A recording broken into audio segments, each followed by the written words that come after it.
Hey everyone on YouTube. I'm just going to pull up YouTube here and also see if I can watch this live before I get going.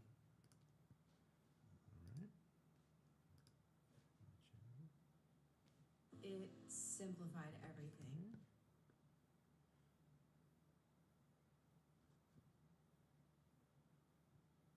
Let's see.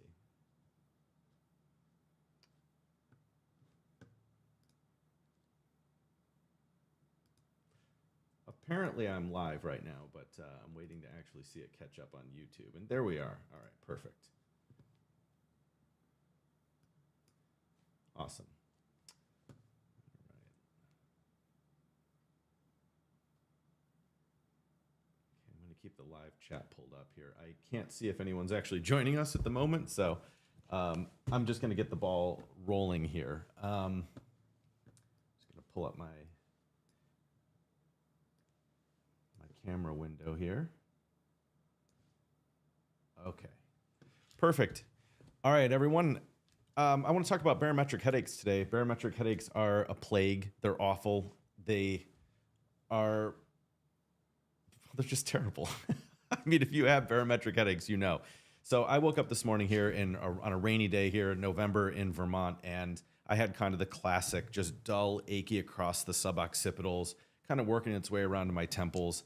I ate a little bit of ice cream last night. I did take MicroGuard, but clearly that's not going to be enough to help me. And what I found about 6 months ago when I had these barometric headaches, I started thinking about this because I'm prone to dampness and damp accumulation. And I started thinking about what formulas might be good for a barometric headache. And you go through the usual suspects, but that wasn't what I was interested in as much.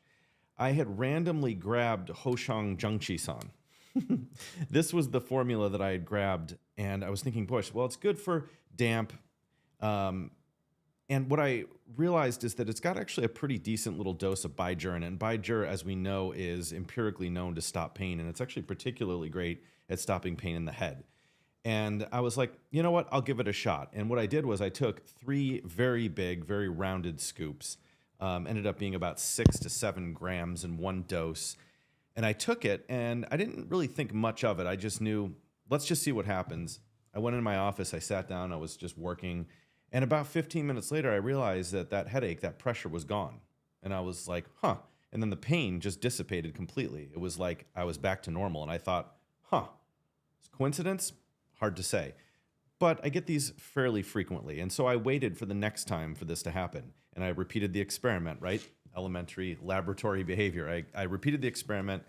It was another low pressure day, rolled in, damp, rainy, again, aggravated existing internal damp. And I grabbed the Hoshang Zhengqi-san and I took the same big dose again. And again, within about 10 or 15 minutes, that pressure disappeared and the pain got a lot better. And I thought, okay, maybe I'm onto something. So I shared it with our group and I shared it with other people, other practitioners.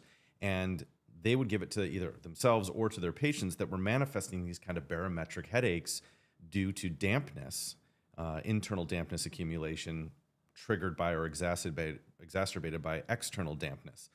And the results seem to be the same. People that had this particular pattern presentation respond really well to Hoshang Zhengqi-san.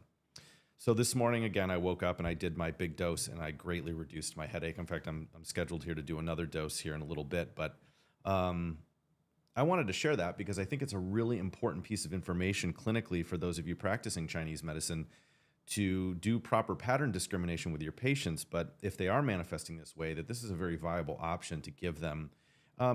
Largely, I think, as an abortant versus something that's going to be more of a root cause, treatment.